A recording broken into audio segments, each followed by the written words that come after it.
Aujourd'hui, les choses ont beaucoup changé, Dans les années 80 à 2000, le handball était vraiment décentralisé dans toute la Côte d'Ivoire. Le handball se jouait partout. On avait des équipes à Boaké, à Korogo, à Katiola. Et dans le sud, on avait Bassam, on avait Bingerville. On avait également Dabou, on avait Mans, on avait Daloa. Il y avait beaucoup d'équipes qui participaient au championnat. Cela était dû au fait que les enfants qui participaient au championnat étaient détectés à partir des écoles. Parce que le handball, en fait, c'est un sport qui se joue à l'école. Et donc, ces enfants qui étaient détectés à l'école étaient regroupés dans les mêmes établissements et dans toute la Côte d'Ivoire. Et ces mêmes établissements constituaient des équipes civiles qui participaient au championnat national. Mais aujourd'hui, malheureusement, le handball est centralisé à Abidjan. À un degré moindre des équipes qui viennent de Daloa ou de Korogo. Sinon, aujourd'hui, nous n'avons plus d'équipe, pratiquement pas d'équipe de l'élite à Boaké, Bassam et tout ça. Ce qui est un véritable problème aujourd'hui.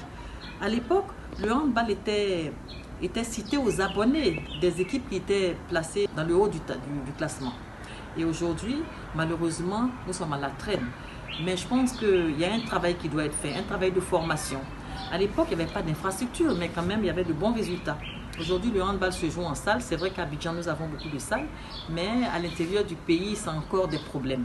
Donc voilà le problème du handball. Si nous avons des mécènes comme à l'époque qui nous accompagnent dans le développement de la discipline, qui accompagnent des athlètes pour leur formation et tout, je pense que les choses vont aller beaucoup mieux.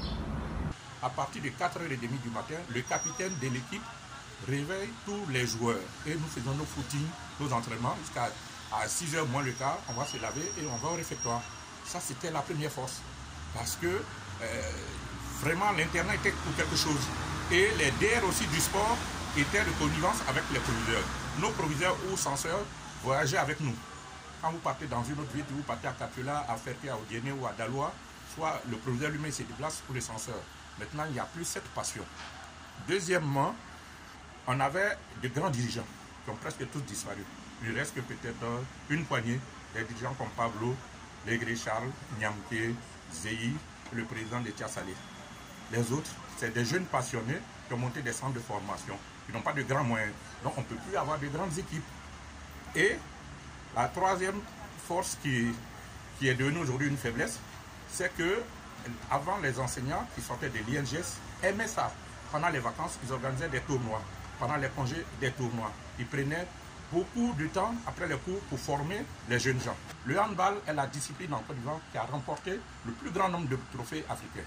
Ça, personne ne peut le contredire. Personne ne peut le contredire. Nous avons au moins 32 coupes d'Afrique en Côte d'Ivoire. On a le plus grand nombre de participations aux Jeux olympiques parmi toutes les disciplines.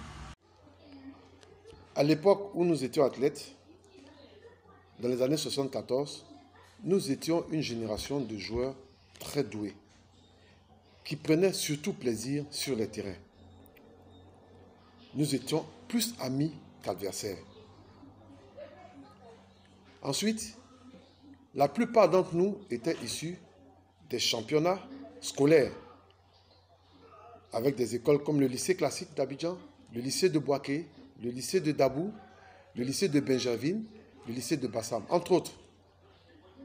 Si bien que tous ces joueurs-là se retrouvaient dans le championnat civil, ce qui nous donnait des oppositions très relevées avec l'équipe de Bassam, l'équipe de la SEC d'Abidjan, l'équipe de l'AIC, l'équipe du Resta.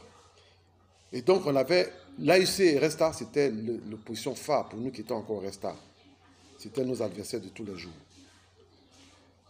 Je vais terminer mon propos en faisant un clin d'œil à mon ami Akpa, qui était notre capitaine pendant près d'une décennie, Akpa Guy, qui a guidé nos pas, qui ne parlait pas beaucoup, mais qui, d'un regard, pouvait te dire ce que tu avais à faire.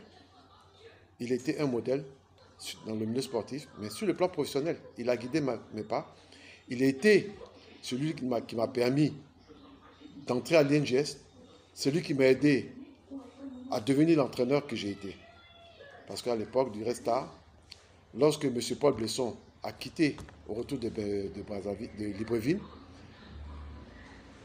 M. Akpa et moi avions la charge du Resta. Mais Guy a décidé que je sois l'entraîneur. Et depuis ce jour, j'ai fait mes pas. Et donc je voulais lui dire merci pour tout ce qu'il a fait pour moi, tout ce qu'il a fait sur le plan professionnel, mais aussi sur le plan sportif. Ma vie est liée à celle d'Akpa. Nous sommes restés très amis. Merci Bito, merci capitaine.